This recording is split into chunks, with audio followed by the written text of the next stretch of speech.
আসসালামু আলাইকুম সুপ্রিয় শিক্ষার্থী বন্ধুরা, তোমরা কেমন আছো?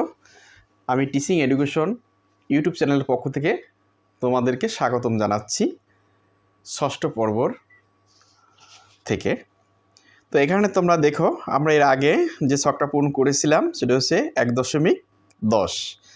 এখানে নিচে খেয়াল করো, চিত্রে 1.1 এ দেখো একই সংখ্যা বারবার পূর্ণ আকারে লেখার কারণে আমরা ওই সংখ্যার ডান পাশে উপরে ছোট করে নির্দেশ করে দিচ্ছি একই সংখ্যাকে কতবার গুণ করা হয়েছে।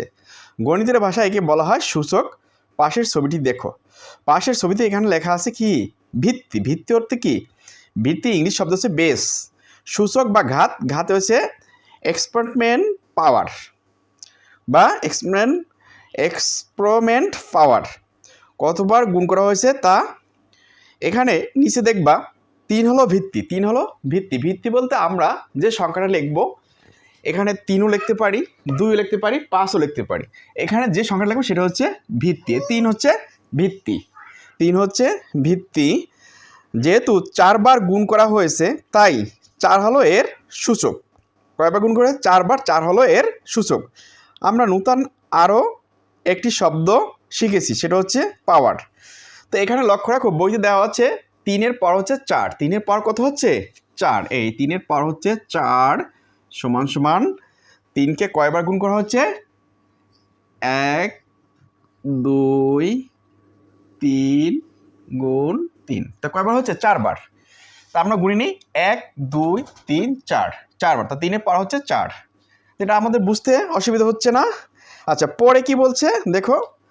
তাহলে বোঝা গেল যে সূচকের মাধ্যমে আমরা খুব সহজেই বড় একটি গুণের কাজকে এক নিমেষেই সংক্ষেপে প্রকাশ করতে পারি।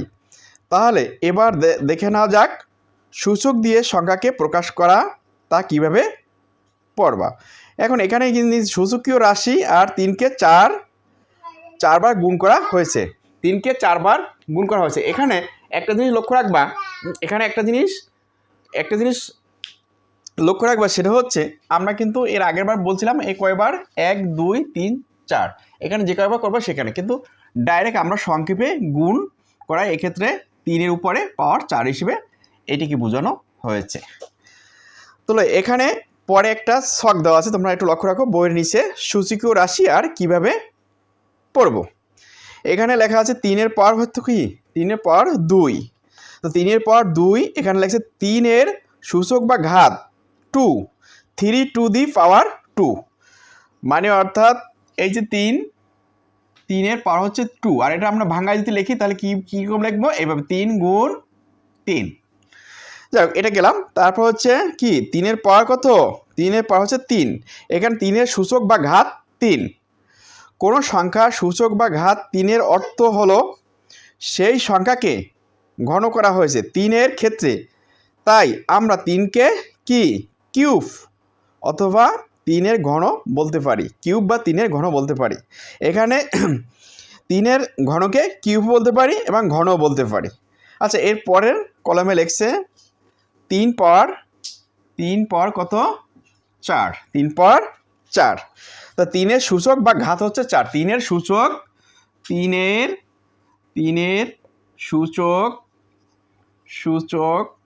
বা ঘাত 3-এর সূচক বা ঘাত 3-এর সূচক ও ঘাত বা হচ্ছে 4। অর্থাৎ এইটা তোমরা একটু লক্ষ্য রাখো, 3-এর উপর যে পাওয়ার 4 সেটা সম্পর্কে বলছে। এখন এর নিচে কলমে লেখা আছে 3-এর পাওয়ার কত হচ্ছে? 5। 3-এর পাওয়ার কত? 3-এর পাওয়ার হচ্ছে 5। তোমরা লক্ষ্য করে একটু দেখো বোর্ডের দিকে, 3-এর পাওয়ার নিচের কলমে লেখা আছে 3-এর পাওয়ার হচ্ছে কত? 5। 3-এর পাওয়ার 5। এখানে লাগছে 3-এর সূচক বা ঘাত হচ্ছে 5। আমরা যদি এটা ভাঙাই লিখলে কীভাবে লিখতে পারবো?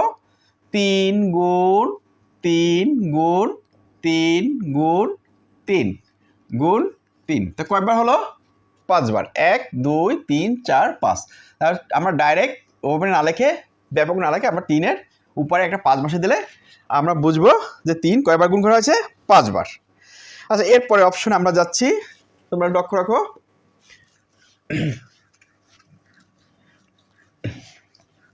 আচ্ছা, এর পরে অপশন কি বলছে বৈদিক দেখো, খেয়াল করো। এই যে বড় বড় গুণাকারের সহজে লেখার যে পদ্ধতি দেখানো হলো সেটি মূলত সূচকীয় পদ্ধতি। সেটি মূলত কি হলো? সূচকীয় পদ্ধতি। এখন আরেকটি বিষয় নিয়ে ভাবি। আরেকটি বিষয় কি?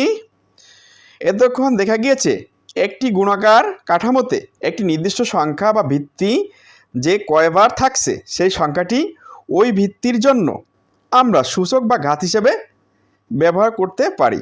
না বুঝতে পারলে উপরের চিত্রটি আবার দেখো। এখানে বলা হচ্ছে যদি এটা না বুঝতে পারো তাহলে উপরের চিত্রটি উল্লেখ করেছে সেটা আবার দেখতে বলছে। আশা করি তোমরা নিশ্চয়ই বুঝতে পারছো। যদি না বুঝতে পারো কমেন্ট বক্সে কমেন্ট করবে, পরবর্তী ইসে আমরা কন্টেন্টে উল্লেখ করে দেবো। তো এখানে আবার একটু খেয়াল করো। এবার শর্ট 1.8 থেকে একটি উদাহরণ দেওয়া যাক। 1.8 থেকে একটি উদাহরণ দেওয়া যাক। উদাহরণ কি হচ্ছে দেখো, 10 পাওয়ার কত? 10 পাওয়ার কত? 3 বা 3, 10 পাওয়ার 3 সমান সমান। এখানে কিন্তু অঙ্ক একটু ওনারা উল্লেখ করেছে স্পেসিফাই, যেরকম 10 গুণ হচ্ছে কত? 10 গুণ 10। তাহলে আমরা 10 পাওয়ার যদি 3 হয় তাহলে আমরা 3টে 10 পাইছি না? 3টে 10 দেখো, একটু খেয়াল রাখো। তাহলে এটা সম্পর্কে আমরা ক্লিয়ার হলাম। এখানে তিনটি 10 গুণাকারে একে দেখো 10-এর উপর ঘাত হিসেবে রয়েছে কত? 3। এই ঘাত হিসেবে কত রয়েছে? 3। তাহলে চিন্তা করে দেখো, শক 1.3 তুমি কি করেছিলে? গুণে দেখো সেখানে কতটি সংখ্যা ছিল? সেখানে কি একটি মাত্র সংখ্যা ছিল? আবার উদাহরণ হিসেবে বলা যায় শুধু 10 লিখলে সেখানে 10টি থাকবে। এখানে বলতে আবার উদাহরণ হিসেবে সেখানে 10 লিখলে 10টি থাকবে। যেরকম 10-এর পাওয়ার যদি আমরা 10 লিখি তাহলে কীভাবে হবে? এভাবে আমরা ভাঙায় কীভাবে লিখতে পারি? 10 গুণ 10 গুণ 10 গুণ 10। তা কটা হলো? 4টা। 10 গুণ 10 গুণ 10 কটা হলো? 1 2 3 4 5 6 7 8। তাহলে আর দুটি লাগবে, 10 গুণ 10। তাহলে বইয়ের ভাষায় বলা হলো যে 10 যদি আমরা স্পেসিফিক 10-এর পাওয়ার 10 যদি আমরা ভাঙাই নি এভাবে লিখব। তা আমরা ডাইরেক্ট ওভাবে না লিখে আমরা ডাইরেক্ট যদি এভাবে লিখি শর্টকাটে, তো অনেক সংখ্যা লেখা যাবে, এতে অনেক জায়গা প্রয়োজন। সুপ্রিয় শিক্ষার্থী বন্ধুরা, অঙ্ক একটি ইজি জিনিস। যদি তোমরা একটু ব্রেন খাটিয়ে করো তাহলে কঠিন কিছু না। অনেকে আমরা অঙ্ককে কঠিন কিছু মনে করি যে অঙ্ক কী জানি, অনেক কিছু। আমরা ভয়ে হয়তো অঙ্ক করি না বা অনেকে বুঝতে চেষ্টা করি না।